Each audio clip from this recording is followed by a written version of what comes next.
The 6th Congressional District is up for grabs this November, a seat held for more than 3 decades by political veteran, Democratic incumbent James Clyburn. Well, let's welcome back a familiar opponent, Republican candidate Duke Buckner. Good to have you back. Layla, good to see you. Great How are to see you. Thank you for joining us again. And, yes. I want to certainly talk about why you decided to run for this seat a second time. But, during the last election cycle, you had pointed out that the 6th District contains 14 of what you call the forgotten counties. Yes. So tell us a little bit about the state of the counties currently and what your plans are to change the course. Well, the major issue in this election, Layla, is the economy.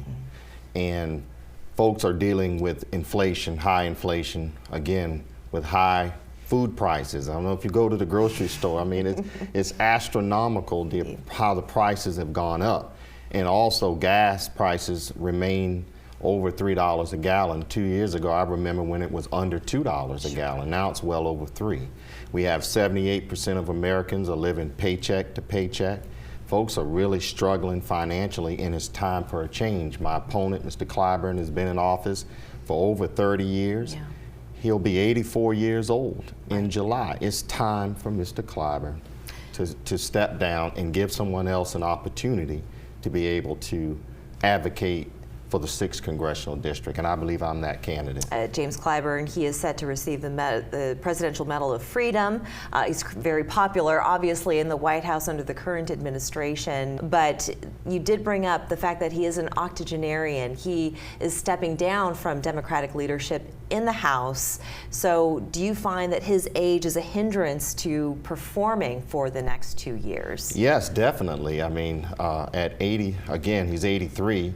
At 84 years old, you begin to slow down. And the 6th District needs an advocate. They need somebody who's going to go out there and advocate for the 6th District, help bring jobs and economic growth and development.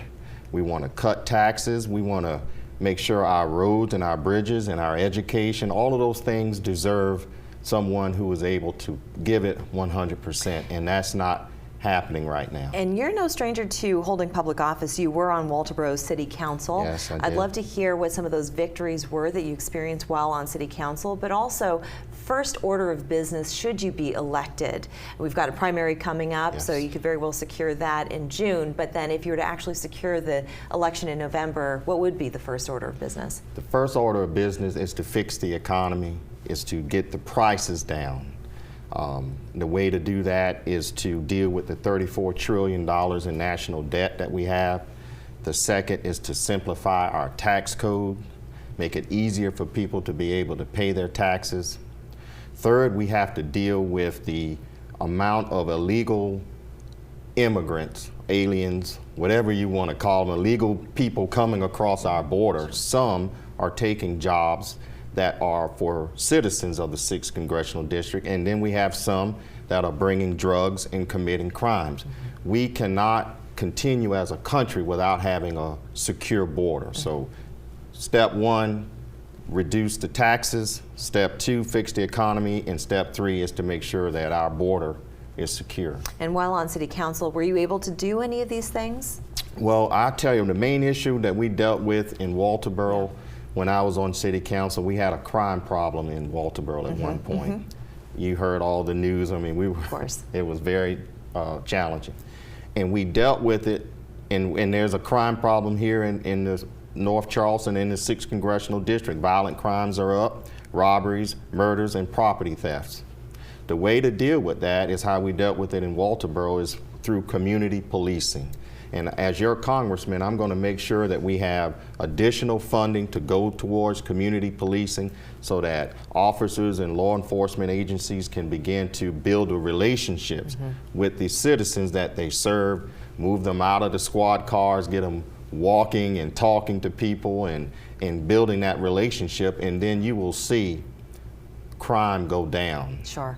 All right, Duke Buckner, thank you so much for sharing with us. Yes, and thank you very much. Absolutely, and we're going to put up on the screen ways in which people can find you at events that are coming up, and also how to support your campaign. There is a primary on June the 11th, and I'm asking folks to make sure they go out and vote in the Republican primary on Tuesday, June the 11th. The Democratic Party of today is not the Democratic Party of our parents. They have swung so far to the left that many African Americans no longer associate with the party as it stands. And I'm offering and saying, come over and vote in the Republican primary on Tuesday, June 11th. Snuck that one in. We're Thank back you. after this. Thank you.